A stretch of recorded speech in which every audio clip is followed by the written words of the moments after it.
Hello, friends. Welcome back to a 1D10T Does Stuff, and I'm the 1D10T in charge, Trevor Stewart 1308. Hi, DJTS 1308 in chat. For those of you that don't know, that's me, and I'm just talking to myself in the chat because it's fun. We are reading from and discussing Fearing the Black Body by The Racial Origins of Fat Phobia by Sabrina Strings today. So it will be some pretty heavy subject material there. So, take that as a content warning. And if you find this triggering, it's okay to not subject yourself to this if you feel the need.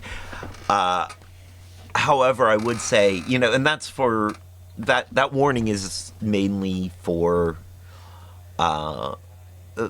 black people, people of color, women, and women of color. If you're a white man, you should probably be paying attention to this. You might learn something. I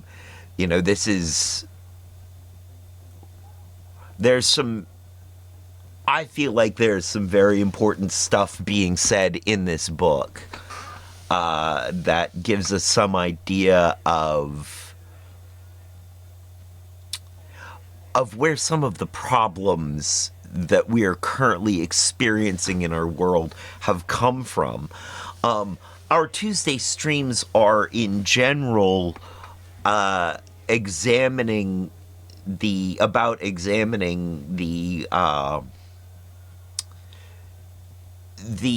problems that marginalized people experience in the healthcare structures of the United States.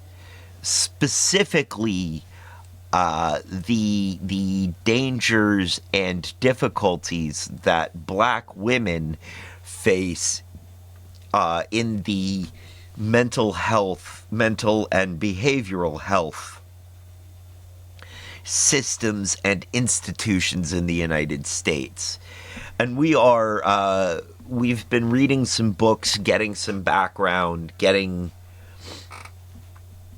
some idea of both where this racism and sexism came from, and some idea of how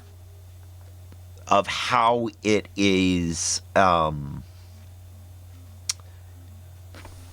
manifesting in the world around us. Right now, we are, with the book that we're reading, we are examining how racism and sexism got baked into the systems.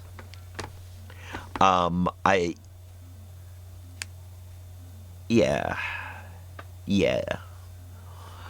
There are on YouTube. If you're watching this on YouTube, then you've probably watched the back episodes where we were reading from other books, and possibly even the episode where I did a book report on this book. But if not, we have covered quite a bit of ground, and then we've gone back to reading this book to get some, because I feel like we didn't read this book on stream, and I feel like it offers some pretty good solid background. So I feel like it was a good thing for us to come back and read this book. All of that being said, let me do the ad read for today. Today's pre-rolls brought to you by The Hidden Leaf, downtown Charlottesville, 105 West Main Street on the downtown mall, above the bricks, Suite 200. A great place to go with some great buds to get some great buds, eh, bud? And the only thing better than their bud is their customer service. Also, they have the lowest prices in town, according to my own personally highly biased research, by which I mean I was incredibly high when I did my personally biased research. You can also find them on Instagram at The Hidden Leaf. You can also find our other sponsors, Firehouse Organics at Firehouse Organics. That's Firehouse with a Z, not to be confused with Firehouse. You can find them on Instagram at Firehouse Organics, spelled with a Z. And Kush Gang Snacks, purveyor of fine edibles and drinkables, findable on Instagram at KGSnacks434. Now, this is, I'm going to be expressing opinions throughout this show, and I want to take a moment to say that all of the opinions that I'm going to be expressing belong to me. Other people may be expressing their opinions through chat. I don't know. We'll find out. But any opinions expressed belong to the expresser of the opinion, the channel and or the parent company, but do not necessarily belong to any of our sponsors, including The Hidden Leaf, Firehouse Organics, and Kush Gang Snacks. Just wanted to make that absolutely clear. Well, all right. We are through the ad read, and it is just about time to get down to reading from the book.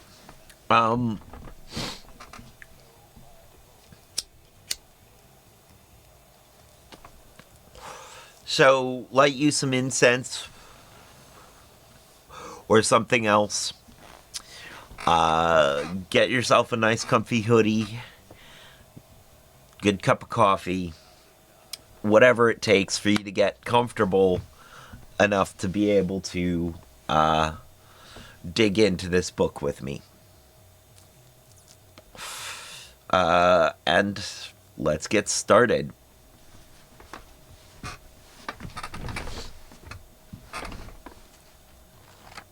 We are in... not only let's get started, let's get on the right scene here. There we go. Give you a nice clear cover shot of the cover there. We are in the chapter The Birth of the Ascetic Aesthetic. And what we've been talking about in this chapter is the tendency, mainly in England so far, but somewhat in Europe, towards thinness as being godliness. We had seen it, and this is, I guess, during the 1700s, late 1600s to the through the 1700s. Now, what we had talked about before that is the tendency of men towards thinness. And we'd started seeing the othering of black bodies grow to a crescendo, I would say. And we will see that crescendo be maintained for, I would say, a couple of centuries at least after this. So, yes, that is where we are at. We are in the 1750s, mid 1700s, and trying to other black bodies. And how that relates to the fat phobia is that black people were assumed to be larger, of a larger body type. And that was beginning to be compared to being slow-witted and morally corrupt. It had started being associated with moral failings. And sort of that's kind of what we're looking at now, is that what we've been looking at is the association with moral failings of body size. A nice chilly little breeze is blowing through the one part of the window that is not covered. And it is plenty chilling in here. It's quite pleasant and bracing, I would say. All right, so we're gonna back up a paragraph or so and get a running start, and see where we get to.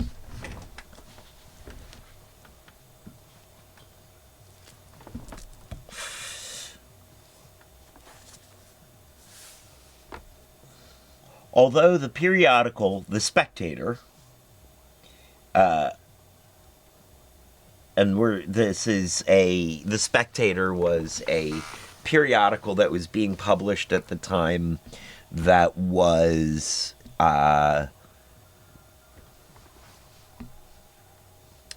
through humor trying to police the behavior of society, especially of polite society.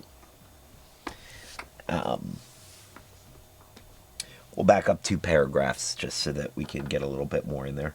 The Spectator was one voice in a national effort to reinvigorate standards of taste with a renewed commitment to moral probity. It was a space where men's questions about their own possible moral turpitude could be explored, and their anxieties about the state of affairs in the country could be displaced onto the public appearance of women. Although the periodical ran for only 2 years, it had a deep and lasting impact on the views of the newly affluent. In its aftermath, men who admitted being influenced by the journalistic pair by Shaftesbury, or in some cases by all three, would busy themselves with helping newly cultivated men determine just what a man of politeness and breeding should look for in a lovely lady. In the decades to come, whole new treatises on beauty would be written, and the beauties described therein would be very different from the fleshy models of the Spanish and the Flemish masters.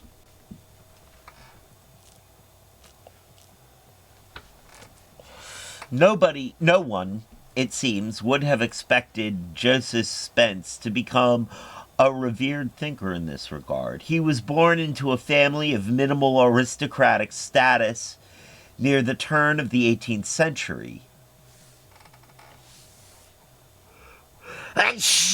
Pardon me.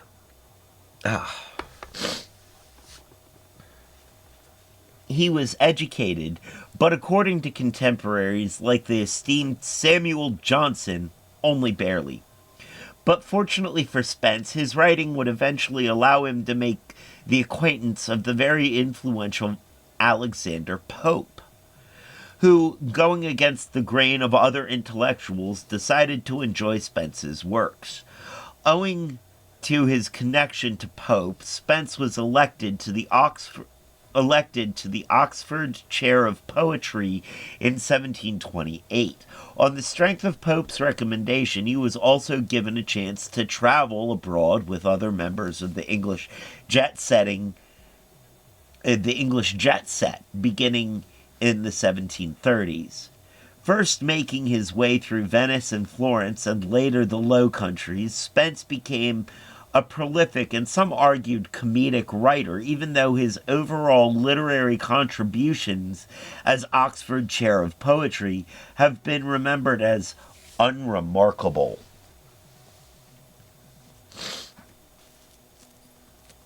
New characters enter the play.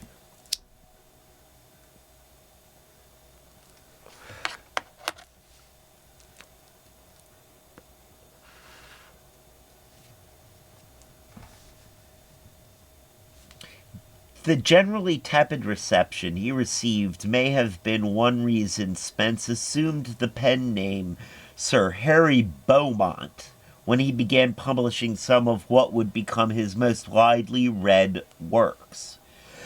One of these works, Crito, or A Dialogue on Beauty, made its way to readers in 1752. In the book, Crito, the main character in this dialogue, is visiting his friend Timanthes and a mutual acquaintance by the name of Milesius. Taking up the dialogic style of writing so successful with its Renaissance predecessors, the Book of the Courtier and On the Beauty of Women, Spence set himself to the task of identifying true beauty for the 18th century Englishman.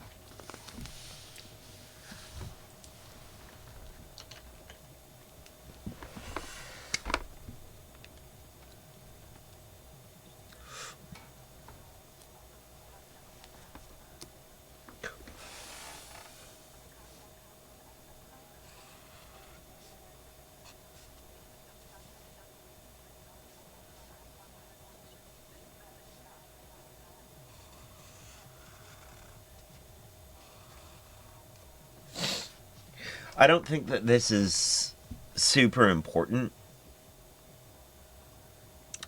but I do think that, it does sort of set the stage for what we're about to witness in terms of the acts of defining beauty. And I mean, spoiler alert, beauty is going to be defined as whiteness, and the proximity there too. So I mean, wow, Nickbot, you're a little late there. Nickbot is the bot in Discord that's supposed to tell people when I go live. And it's about a half an hour in. Anyway, a lot of what we're gonna see in terms of defining beauty standards, and within the next 100 years or so, those beauty standards are gonna turn into health standards. It's gonna be proximity to whiteness. It's gonna be proximity to... It's gonna not only be proximity to whiteness, it's gonna be what's in opposition to blackness. Whiteness is... The black body is going to be defined, and whiteness is going to be defined as the opposite of. And this is sort of the mechanism by which they are going to continue justifying subjugation of black bodies. And, I mean, as this book is talking about, they're going to use it to continue to justify fat phobia and subjugation of large bodies. Because the larger the body, the less close to the white ideal it is. However, we're looking at it in terms of how they are treating black bodies specifically. Although it's all connected. We can't just look at how or how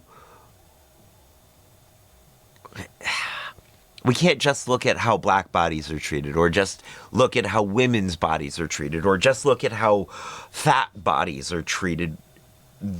All of this is connected by an attempt to gain and maintain power by white men, and how that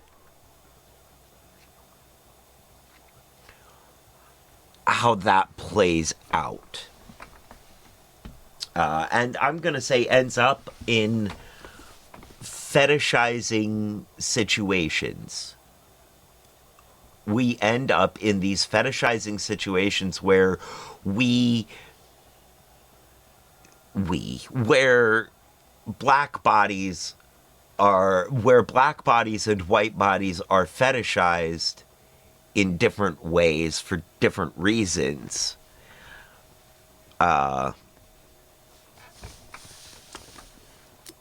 Which isn't healthy, by the way.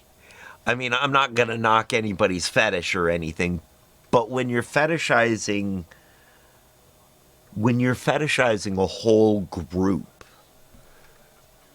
you are taking away the individuality of any member of that group. And that becomes, I would say bad, because I believe that dehumanizing humans is bad.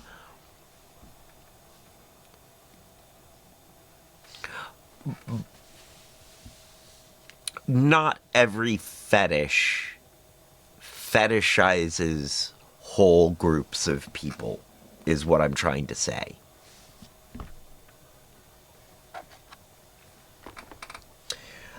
I'm not educated enough to go any further than that, though. I want to put that out too. My education is severely lacking, so that's why all of this is called 1D10T, or idiot does stuff. And that's why I refer to myself as the idiot in charge, because I have a distinct lack of education.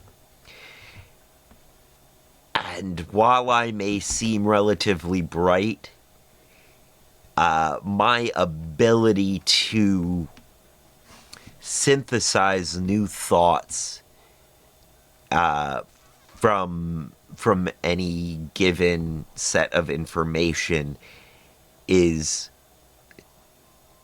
lacking at best.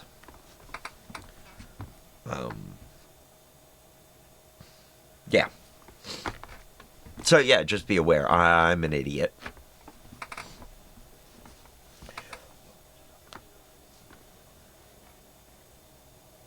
So yeah, while these little bits of information about Crito, about the treatise, and about Spence,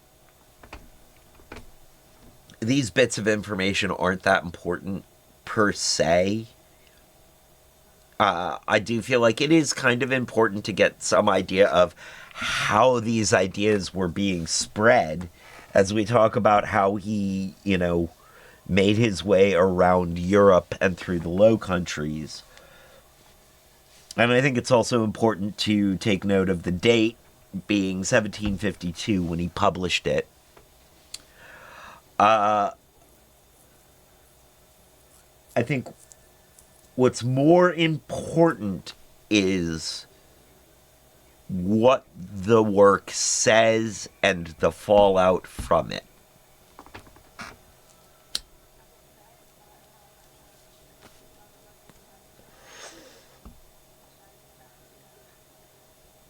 Although it is interesting to take in the it is interesting to take in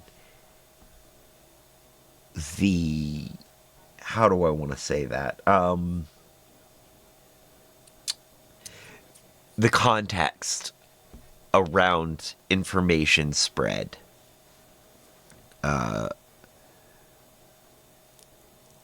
You know, it is yeah. I find it interesting. No, that's the wrong button. That's the button I wanted.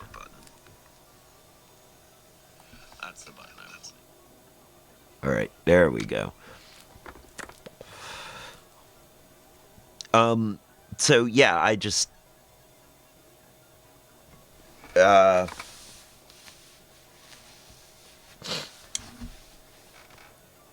I wanted to mark that information so that it could be remembered a little bit, even though I find it less important than what's actually going to happen, what the work says and what's going to happen because of that.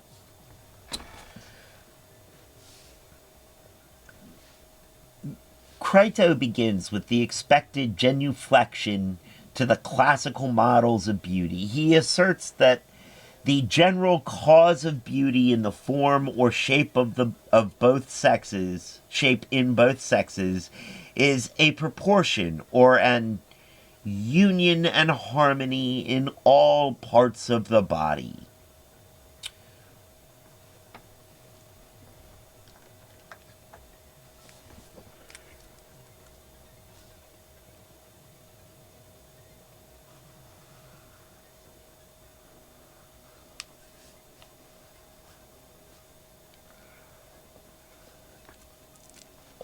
I feel like that's him paying lip service, but not much else, to the masters that preceded him. That's how I feel. I don't know that he really believes that. It's just the thing you say. Like, when you look at architecture, it's all about, you look at it and go, oh, well, it's well-proportioned architecture. You say that. Do you know what it means? I mean, okay, it sits nice on your eye. Does that really mean it's well-proportioned? Do you really know what that means? And I find classical models of proportion to be wrong. They're not built for normal people. They're not built for individuals. Those ideas of proportion were built out of some expectation of perfection, and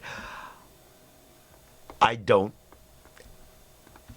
not even on a moral or ethical level, on a more fundamental level than that, I just don't feel it. I'm just not there. I have an immensely difficult time with almost everything in the built environment. Just sort of navigating the built environment. It's like the built environment was built for someone other than me.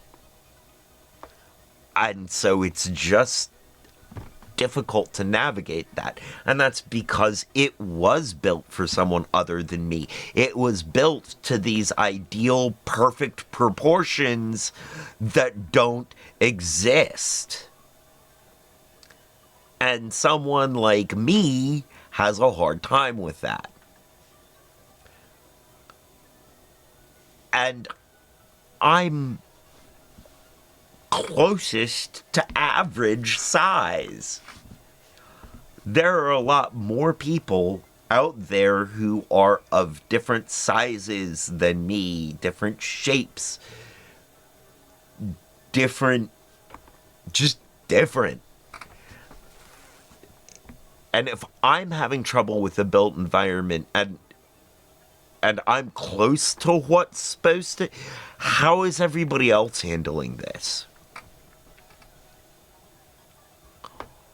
So no, I don't think proportion is... I think proportion is a dog whistle for what I think is right, or an appeal to tradition as well. I actually, you know what? I think it's both.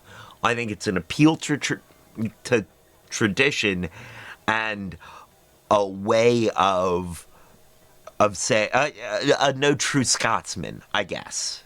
You know, those two fallacious arguments. I feel like that's what,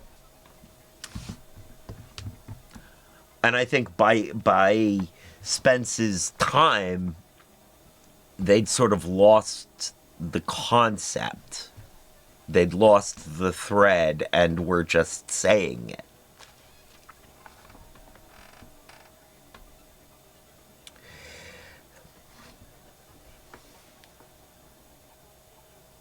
I have opinions there, apparently. Cicero then pronounces the Venus de Medici the example par excellence of feminine loveliness. But in keeping with the concerns of the English during the 18th century, markers of racial and national origin were also cited as critical measures of attractiveness.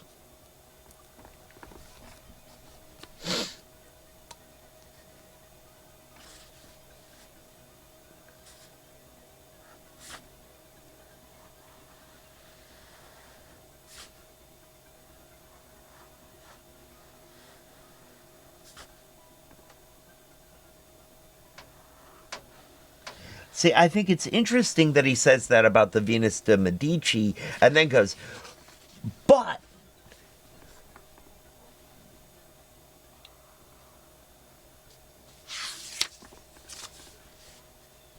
we need to also take into account all these other things. It's like, okay. The preferred skin tone, white, enlivened with a hint of red, was an important feature of the pretty lady. The skin, in general, should be white, properly tinged with red, with an apparent softness and a look of thriving health in it.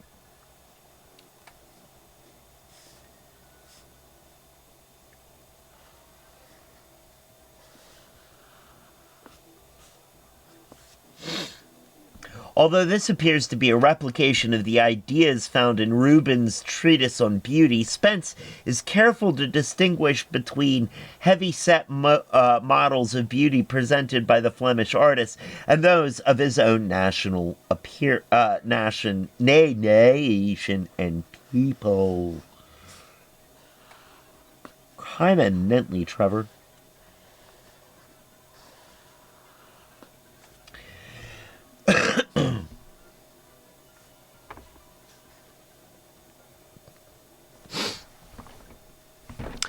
I don't know how I got this flashy light set on a timer. I did. It is. And I don't know how to get it set off the timer. So, every day right around this time, it just starts flashing at me.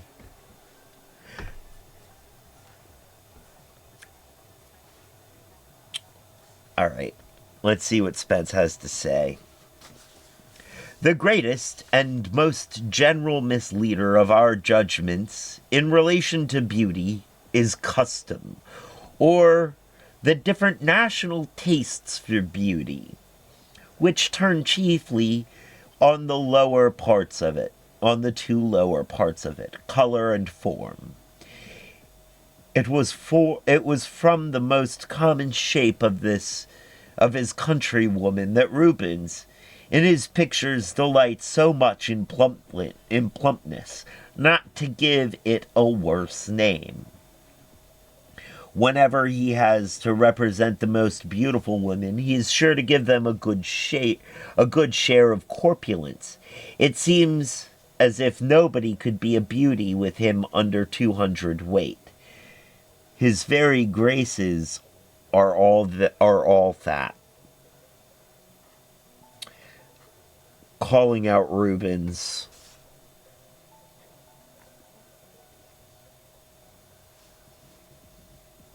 There.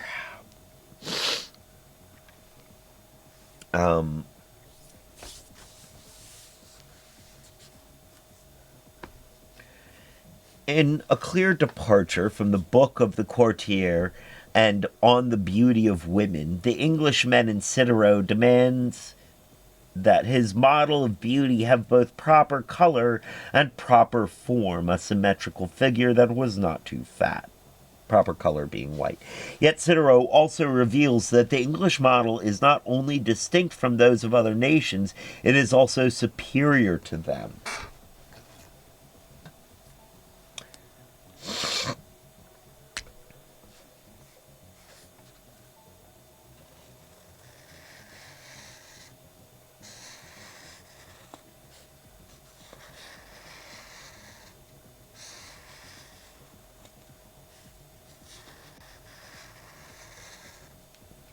There is a disdain in his prose as he describes the voluptuous woman in Rubens' paintings, as if to suggest that the Flemish model of beauty is not only different, but also lower.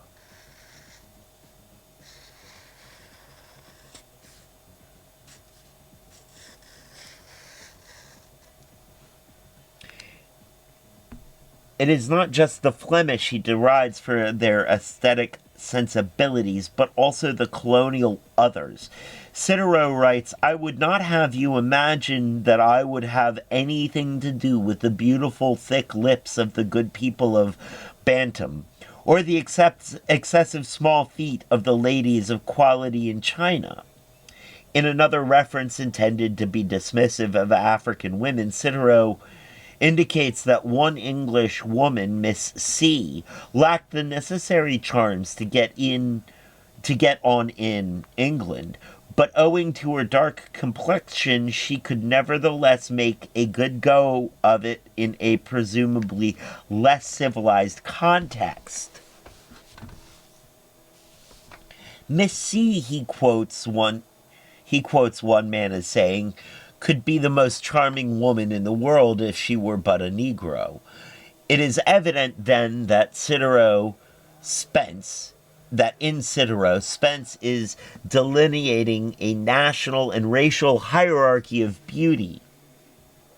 In it, English women were at the top, women of other European nations were below them, and at the bottom were colonial racial other women, specifically Asian and black women.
Again, I think we're getting to what I was saying we were about to get to. Cicero's articulation of a hierarchy of beauty was supported by another innovation, a scoring scheme. Never a good look. Never a good look. Don't score. Don't have a point system for people. That's not cool. People are people.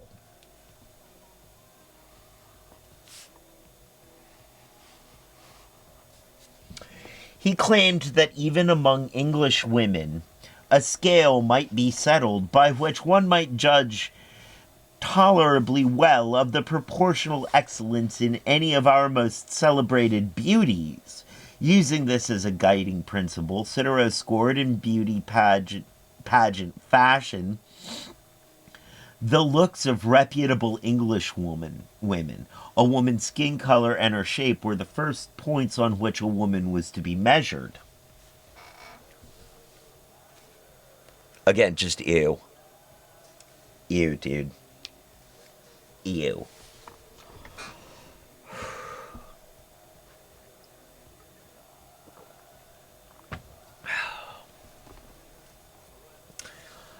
Before I get into this, because I'm not going to enjoy this, I'm going to smoke a little bit. We're going to take a second and think about what we're about to read.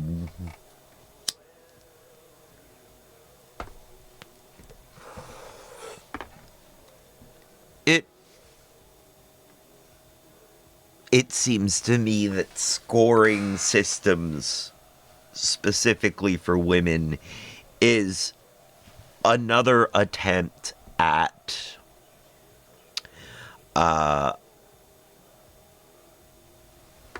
removing them from the category of people. It's putting more room between them and humanity. And I think doing that for anybody, it does that. And that's why it's such a bothersome thing to me.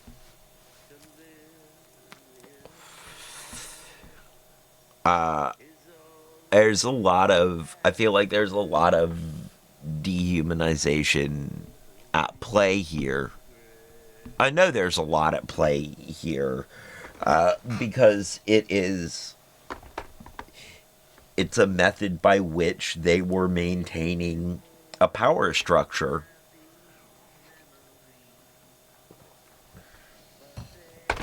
And that power structure was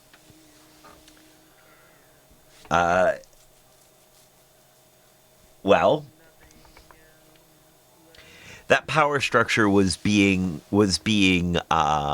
built over centuries, and it was being fortified over centuries, and it was there to support, it was there to prop up white men. It was there to prop up the European and English ideals.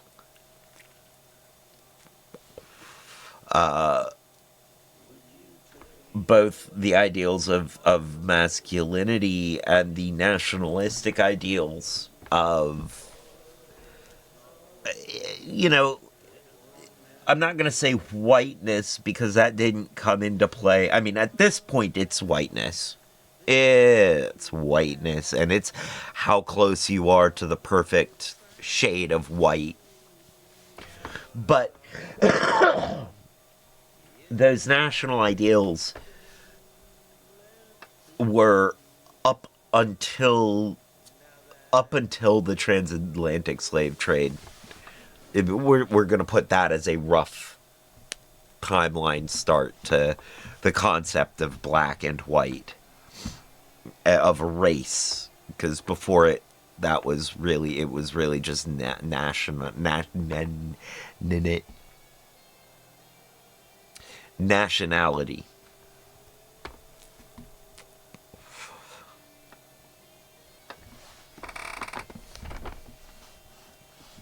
So, yeah, this is, this is how we see it developing. These are along the lines along which we see it develop. All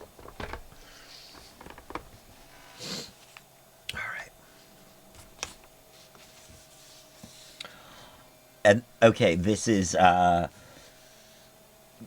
Cicero speaking in the book by Spence, in the work by Spence,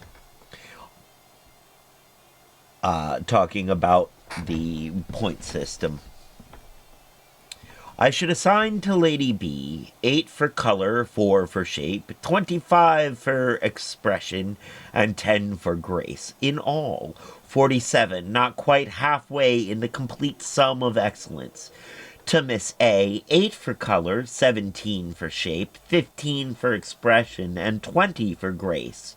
In all, 60 degrees of excellence. And to Miss B, 8 for color, 10 for shape, 25 for expression, and 30 for grace. In all, 73. And that is the highest sum that I could, in conscience, allow any woman that I have ever yet seen. While Cicero is commonly cited by scholars as an index of 18th century English aesthetic tastes, few would claim that the work helped Spence make a splash intellectually. Horace Walpole, the art historian and son of Catherine Walpole, one of George Cheney's most noted clients, wrote of Spence posthumously, "He was a good-natured man, more like a silver penny than a genius, than a guineas, than a genius. He had read good books and kept good company, but was too trifling for much use." Spence's disdain for fat women, who he indicated fell outside national aesthetic norms, never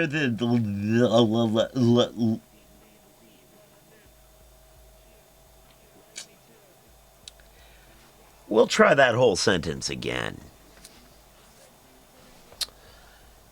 Spence's disdain for fat women, whom he indicated fell outside national aesthetic norms, nevertheless did not lead him to trumpet slenderness. Interesting.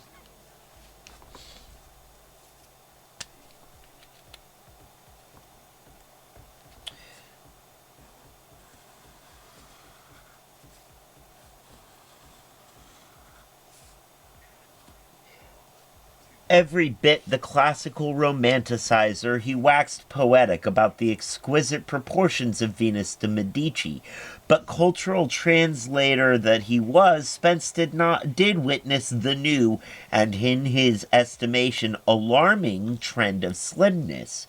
During his travels in Italy, Spence ran across a woman from his home country whom he described as only as an English lady at Florence. This woman apparently had the gall to criticize Venus de Medici for not being fine and taper enough. Far from being a woman of questionable appearance, she was both a beauty herself and, according to Spence, representative of a new fashion of sveltness in England.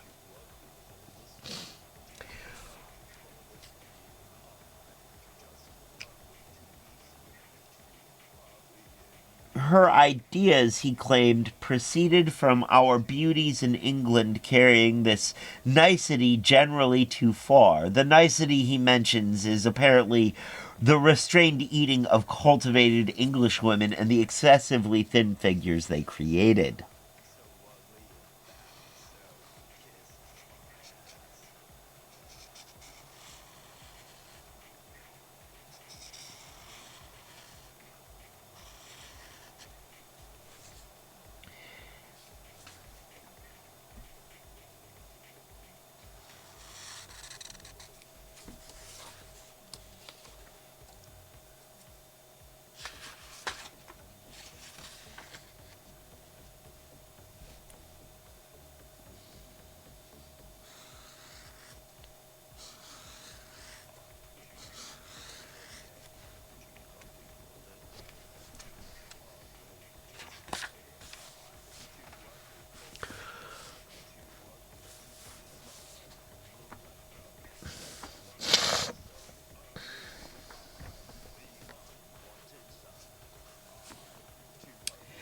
The English lady he eventually the English lady eventually came around and admitted her own and by extension English women's aesthetic misstep.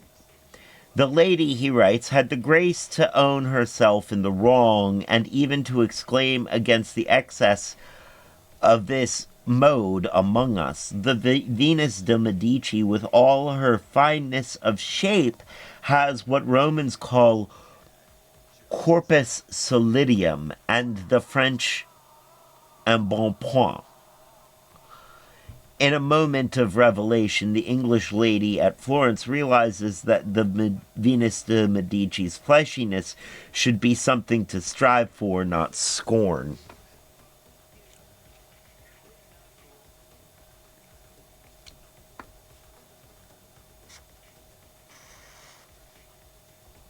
Spence may have meant this conversation narrative to represent something of a teachable moment for the women of England, but it didn't pan out that way. Spence does succeed, however, at chronicling the fashion of slenderness among women in England.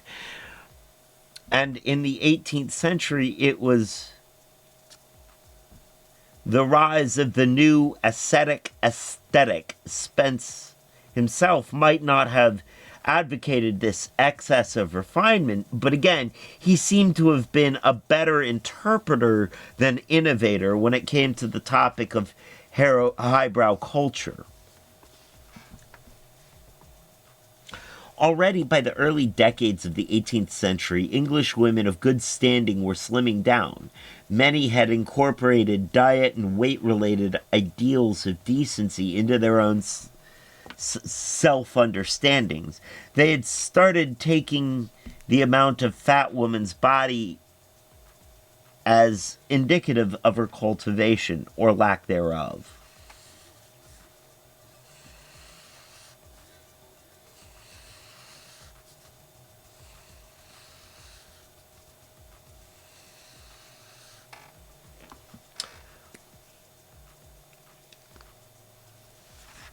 Let's see how long this section is before we decide to continue.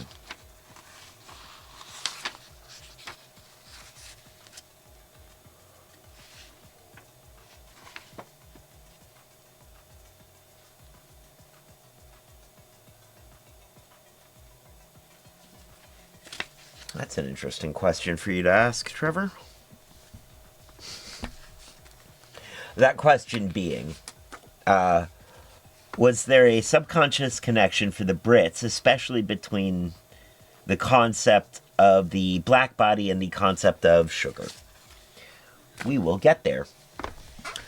I think I'm going to call it in there for the day. And we will come back next week and finish this chapter, the birth of the ascetic aesthetic. That is not easy to say, especially for somebody with a lisp and a stutter.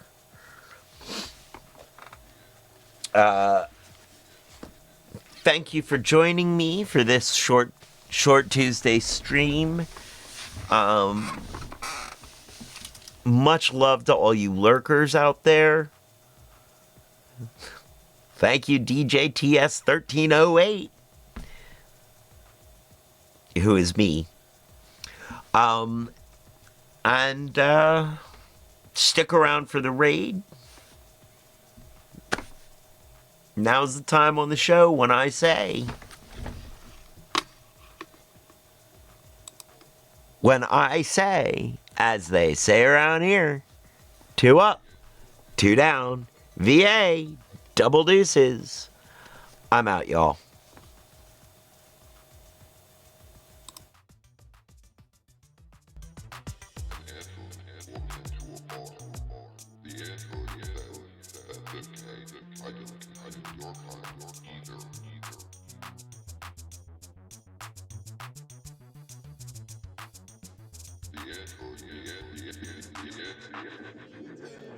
Sitting here alone, worried about the world, and I don't know if I can do it.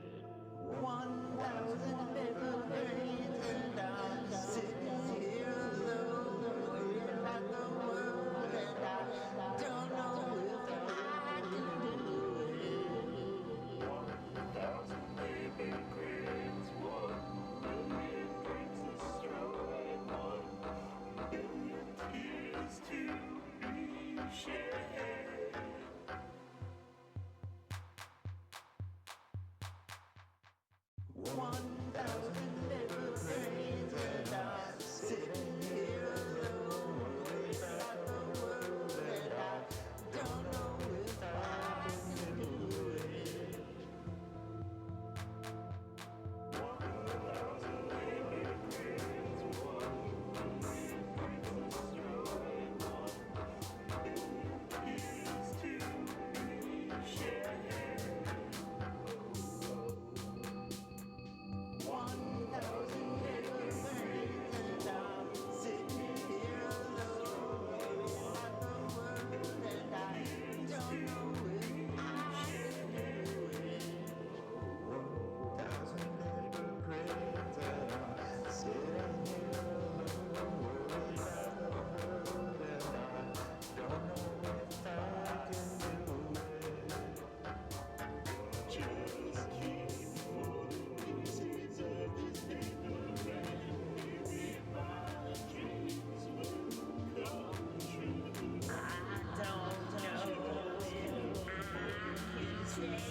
You are not alone.